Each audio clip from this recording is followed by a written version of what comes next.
आणि आता आपण बघणार आहोत सुपरफास्ट 100. अगदी झटपट सुरुवात करूया. महाराष्ट्रात औरंग्याची कबर हवीच कशाला असा संतप्त सवाल मुख्यमंत्री फडणवीस यांनी व्यक्त केला.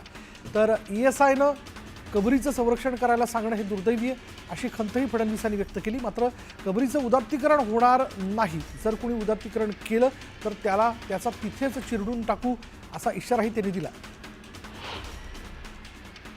औरंग्याची निशाणी महाराष्ट्रात कशाला पाहिजे ही जशी शिवभक्तांची भावना आहे तीच माझी भावना आहे अशी स्पष्ट भूमिका उपमुख्यमंत्री एकनाथ शिंदे यांनी व्यक्त केली. त्यामुळे क्रूरकर्मा औरंग्याचं कुणीही समर्थन करू नका असं म्हणत त्यांनी विरोधकांना टोला लगावला.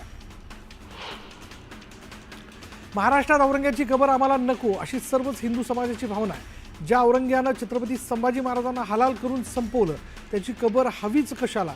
मात्र ज्यांना ती आठवण वाटते त्यांनी कबर पाकिस्तानला घेऊन जावी असा हल्लाबोलही नितेश राणेंनी केला.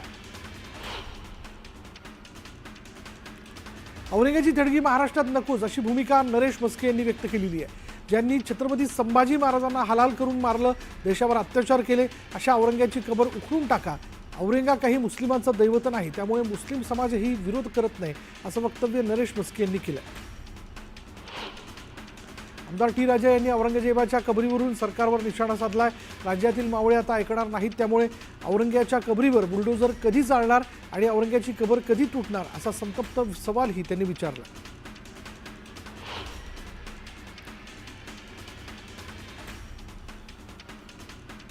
खुलताबादमध्ये पुरेपूर बंदोबस्त तैनात करण्यात आला त्यामुळे कायदा सुव्यवस्था बिघडणार नाही याची पूर्णपणे काळजी घेण्यात आली. जवळपास 600 पोलीस अधिकाऱ्यांची फौज तैनात आहे.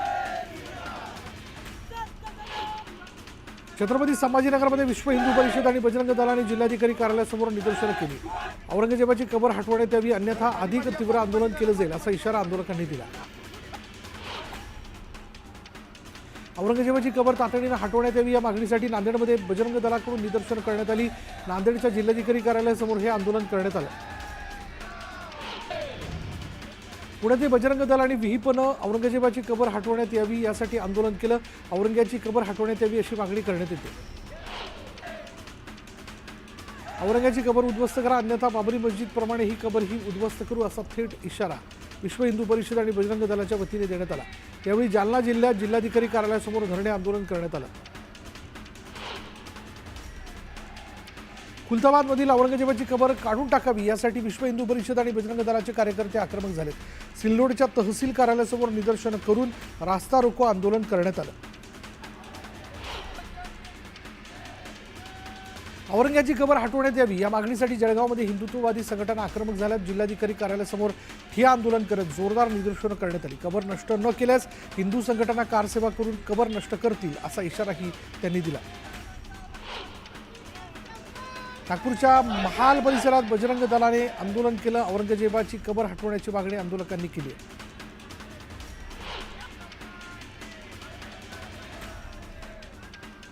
धुळे जिल्हाधिकारी कार्यालयाबाहेर विश्व हिंदू परिषदेकडनं आंदोलन करण्यात आलं. संभाजीनगर इथल्या औरंगजेबाची कबर हटवण्याच्या मागणीसाठी हे आंदोलन करण्यात आलं. औरंगजेबाची कबर काढण्यात यावी अन्यथा बजरंग दल आणि विश्व हिंदू परिषद त्या ठिकाणी कूच करून कबर काढेल असा थेट इशारा बजरंग दलाच्या कार्यकर्त्यांनी दिला. यावेळी अंबरनाथच्या तहसील कार्यालयावर विहिप आणि बजरंग दलानं मोर्चा काढला. विश्व हिंदू परिषद आणि बजरंग दलाच्या वतीने अहिल्यानगरच्या जिल्हाधिकाऱ्यांना निवेदन देण्यात आलं. औरंगजेबाची कबर हटवण्याची मागणी निवेदनातून करण्यात आली आहे. हिंगोलीच्या जिल्हाधिकारी कार्यालयासमोर विश्व हिंदू परिषद आणि बजरंग दलाच्या वतीने निदर्शनं करण्यात आली. औरंगजेबाची कबर हटवण्याची मागणी करत जोरदार घोषणाबाजीही यावेळी करण्यात आली. पालघरच्या जिल्हाधिकारी कार्यालयाबाहेर हिंदू संघटना आक्रमक झाल्या आहेत. हिंदूंवर अत्याचार करणाऱ्या औरंग्याची कबर लवकरात लवकर हटवण्यात यावी अशी मागणी करण्यात आली.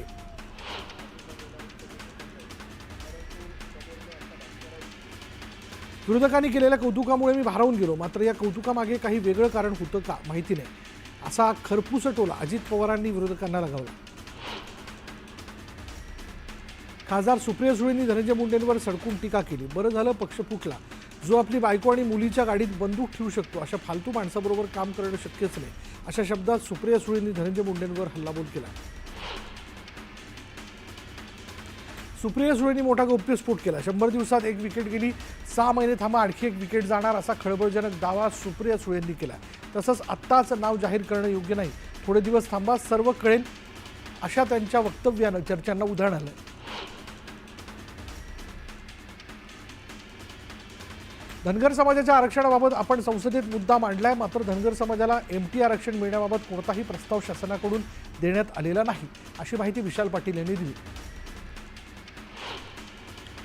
विधान परिषदेसाठी राष्ट्रवादीकडून संजय खोडके यांना उमेदवारी जाहीर करण्यात आली. संजय खोडके हे अजित पवारांचे निकटवर्तीय आहेत. संजय खोडके हे सुलभा खोडके यांचे पती आहेत. विधान परिषद निवडणुकीसाठी शिवसेनेकडून चंद्रकांत रघुवंशी यांच्या नावाची घोषणा करण्यात आली. काँग्रेसला सोडचिठ्ठी देत त्यांनी शिवसेनेत पक्षप्रवेश केला होता. शिवसेनेकडून चंद्रकांत रघुवंशींचं नाव जाहीर झाल्यानं त्यांच्या समर्थकांनी जल्लोष केलेला आहे. कार्यालयाजवळ समर्थकांनी ढोल ताशांच्या गजरात एकमेकांना पेढा भरवत आनंद व्यक्त केला.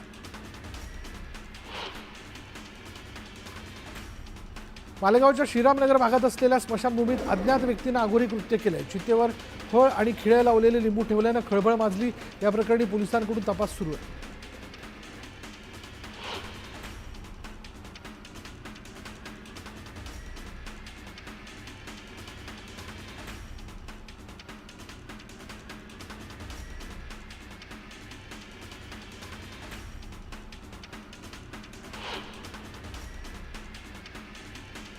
ठाणे महानगरपालिकेतील फर्निचर आणि फाईल्सला वाळवी लागल्याचं समोर आल्याने अनेक वर्षांपासून साफसफाई करण्यात न आल्यानं वाळवी लागल्याचा दावा महापालिकेने केला. वाळवी साफ करण्यासाठी 18,93,000 रुपयांचं कंत्राट पालिकेकडून देण्यात आलं.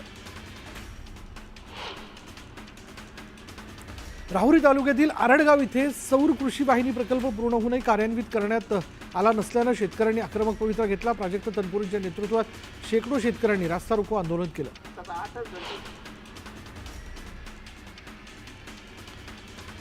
बीडच्या बाजलगावात एक धक्कादायक प्रकार समोर आला आहे. हेडलाईट बंद पडल्यानं एसटी बस चक्क मोबाईल टॉर्चच्या उजेडात चालवण्याची वेळ चालकावर आली.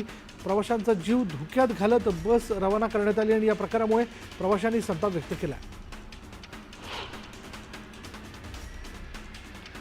वाशिमच्या लाखाळा भागात एक काळ्या रंगाची कार संशयास्पदरित्या फिरताना आढळली.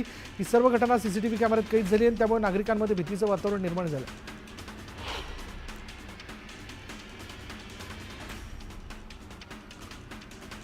राहुरीच्या आरडगावमध्ये शेतकरी आक्रमक झालेत. राहुरी नेवासा रस्ता अडवत शेतकऱ्यांनी आंदोलन केलं. आरडगाव इथल्या सौर कृषी वाहिनी प्रकल्प तातडीने सुरू करण्याची मागणी आंदोलकांनी केली. उन्हाळ्याची चाहूल लागताच नागरिकांनी लिंबू सरबत, उसाचा रस यासारख्या शीतपेयांना प्राधान्य दिले आणि त्यामुळे लिंबाच्या दरातही वाढ झाली. किरकोळ बाजारात एका लिंबाची किंमत 8 ते 10 रुपये असल्यानं सामान्यांच्या खिशाला झळ बसते.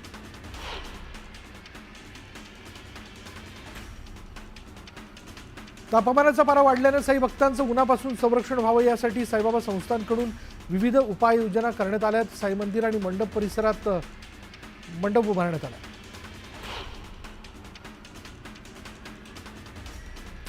दौंड शुगर साखर कारखान्यातील मळी आणि रसायन मिश्रित पाणी प्रक्रिया न करता भीमा नदीत सोडण्यात येतं आणि हेच पाणी शेतकऱ्यांच्या शेतात जात असल्यानं पिकांची नासडी झाली असून दुर्गंधी पसरली. त्यामुळे शेतकऱ्यांनी संताप व्यक्त केला.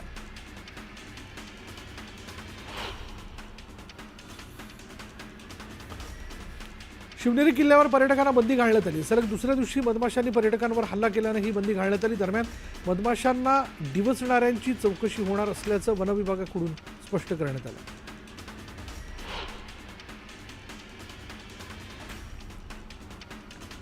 किल्ले शिवनेरीवर सलग दुसऱ्या दिवशी मधमाशांनी शिवभक्तांवर हल्ला केला. वन विभागाने गडावर येणाऱ्या शिवभक्तांना सतर्क राहण्याच्या सूचना दिल्या.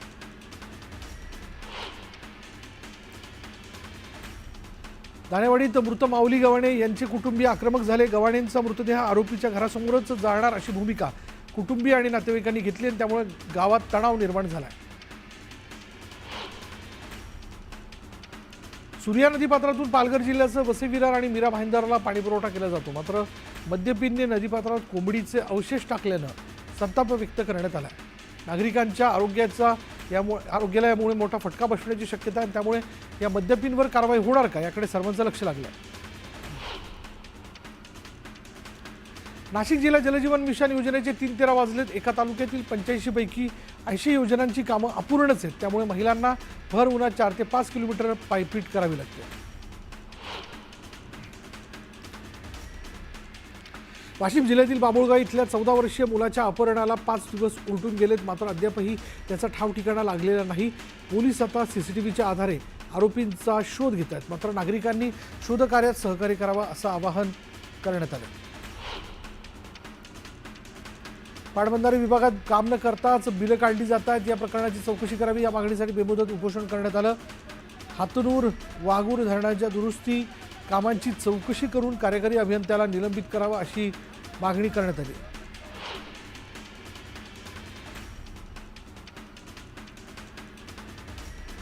धाराशिवमध्ये स्पर्धा परीक्षेची तयारी करणाऱ्या एका तरुणाने आत्महत्या केली. मराठा आरक्षण मिळत नसल्यानं व्यथित होऊन तरुणाने आत्महत्या केल्याचा आरोप करण्यात आला.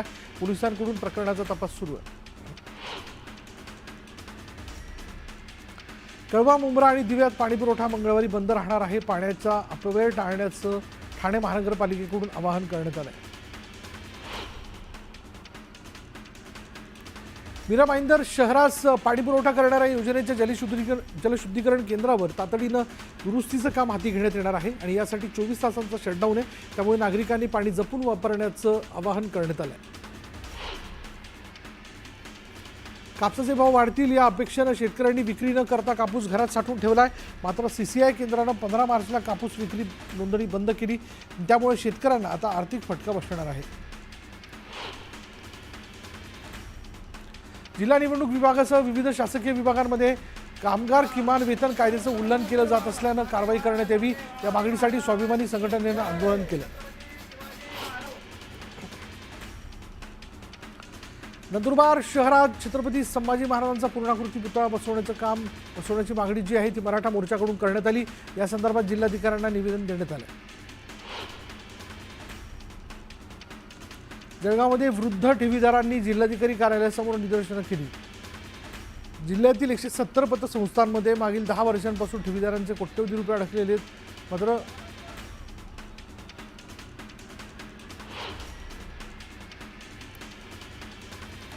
नागपूरमधील शेतकऱ्यांकडे जवळपास 18% कापूस अद्यापही शिल्लक असतानाही CCI केंद्रानं कापूस खरेदी बंद केली. त्यामुळे खासगी बाजारातही दर कोसळण्याची शक्यता आहे. CCI केंद्रावर 15 मार्चपासून कापूस खरेदी बंद करण्यात आली. मात्र अमरावती जिल्ह्यात अद्यापही 20 ते 25% कापूस शेतकऱ्यांच्या घरातच पडून आहे. त्यामुळे कापूस उत्पादक शेतकरी अडचणीत सापडणार आहेत. ड्रोन आणि धुळवडी निमित्त 4 दिवसांपासून बंद असलेल्या लासलगाव मनमाडचं नाशिक जिल्ह्यातील बाजार समितीत उद्यापासून लिलाव सुरू झाला आहे. लाल कांद्याला प्रति क्विंटल 1470 रुपयांचा दर मिळतो. मावेजा प्रकरणी अवमान याचिका दाखल झाल्यानंतर तत्कालीन जिल्हाधिकाऱ्यांनी मावेजा रक्कम 5 महिन्यात देऊ असं शपथपत्र दाखल केलं होतं. मात्र अद्यापही मावेजानं मिळाल्यानं अवमान याचिका दाखल करून बीडच्या अतिरिक्त सचिवांसह जिल्हाधिकाऱ्यांना हायकोर्टाची नोटीस पाठवण्यात आली.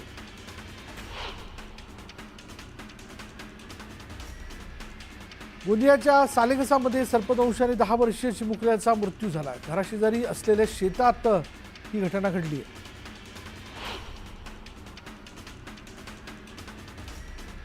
शिर्डीच्या विमानतळावर मादी बिबट्या आपल्या पिल्लांसह वास्तव्य करत असल्याचं समोर आलंय. रनवेच्या जवळ असलेल्या झुडपांमध्ये बिबट्या राहत असल्यानं प्रवाशांच्या सुरक्षेचा प्रश्न निर्माण झालाय. विमानतळाच्या संरक्षक भिंतीची उंची कमी असल्यानं बिबटे सहज उडी मारून आत प्रवेश करू शकतात.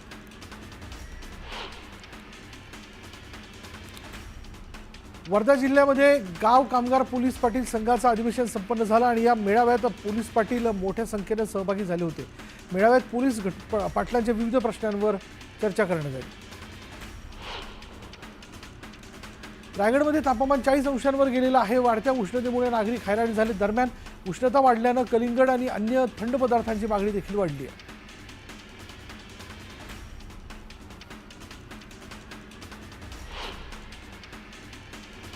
आणि यानंतर इथे वेळ झाली का ब्रेकची. पण ब्रेकवर जाता जाता आमच्या एका कार्यक्रमाबद्दल राज्यभरातील विना अनुदानित शिक्षकांच्या व्यथा आम्ही मांडणार आहोत. त्यांच्या लढ्यात न्यूज 18 लोकमत त्यांना साथ देणार आहे. तुम्ही या कार्यक्रमात दूरध्वनीच्या माध्यमातून